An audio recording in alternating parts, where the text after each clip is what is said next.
እንዴት ናችሁ? በጸሎተ ሐሙስ የሚደረግ እጥበተ እግር አለ። በዚህ እጥበተ እግር ላይ ጌታችንስ እግር አጥቧል ወይ? አዎ አጥቧል። በጴጥሮስ ነው እንደውም የጀመረው። እኔ ያንተ ደቀ መዝሙር ስሆን ባንተ በመምህሬ ልታጠብ አይገባኝም አለ። ጌታችንን መልሶ እውነት እውነት እልሃለሁ እኔ እግርህን ካላጠብኩ ከእኔ ጋር እድል ፈንታ የለህም አለው። ከዚህም በኋላ ሌሎችንም ሐዋርያት አጥቧቸዋል።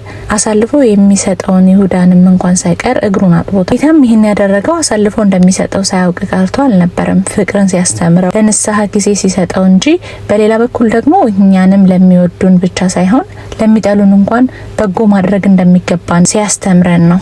ጌታችን ተጠምቆ ተጠመቁ፣ ጾሞም ጾሙ እንዳለን ጸልዮ ጸልዩ፣ ሰግዶም ስገዱ ሲለን እንደዚሁም የደቀ መዛሙርቱን እግር አጥቦ እናንተም እንዲሁ አድርጉ ብሎ አርያነቱን ሳያሳየን መምህረ ትህትነቱን ሲገልጥልን ነው። ዛሬም ከፓትርያርኩ ጀምሮ ሊቃነ ጳጳሳቱና ካህናት ሁሉም በየማዕረጋቸው የምእመናኑን እግር ዝቅ ብለው የሚያጥቡበት የጌታ ትህትና ስራ ለማሳየት ነው። በዚህም መሰረት ይህንን ስርዓቱን አብነት በማድረግ በዚች ቀን 9 ሰዓት ሲሆን የሕጽበተ እግር ስርዓቱ በሚከናወንበት ጊዜ ዲያቆኑ ውሃን ያቀርባሉ። በቀረበው ውሃ ላይ ጸሎተ አኩቴት ይጸለያል። ወንጌል ተነቦ ውሃው በካህኑ ወይም በሊቃነ ጳጳሱ እጅ ይባረክና የሕጽበተ እግር ስርዓቱ ከካህናት እስከ አናጉንጢስ እንደዚሁም ከወንዶች እስከ ሴቶች ላሉት መምህራንና ሁሉም በካህናቱ እጅ ይከናወናል ማለት ነው።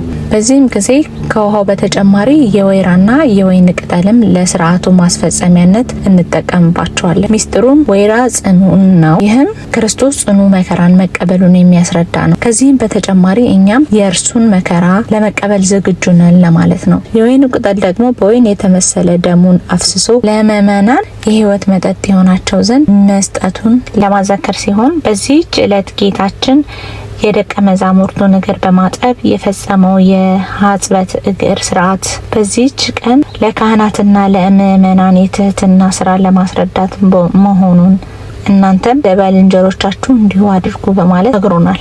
የቤተ ክርስቲያን ሊቃውንትም በቀኝና በግራ በመቆም ሐዋርያቲው ከበበ እግረ አርዳኢሁ ሐጸበ እያሉ ይዘምራሉ። ይህ ስርዓት ከተጠናቀቀ በኋላ ስርዓተ ቅዳሴ ተከናውኖ ምእመናን ቅዱስ ሥጋውን ክቡር ደሙን ይቀበላሉ።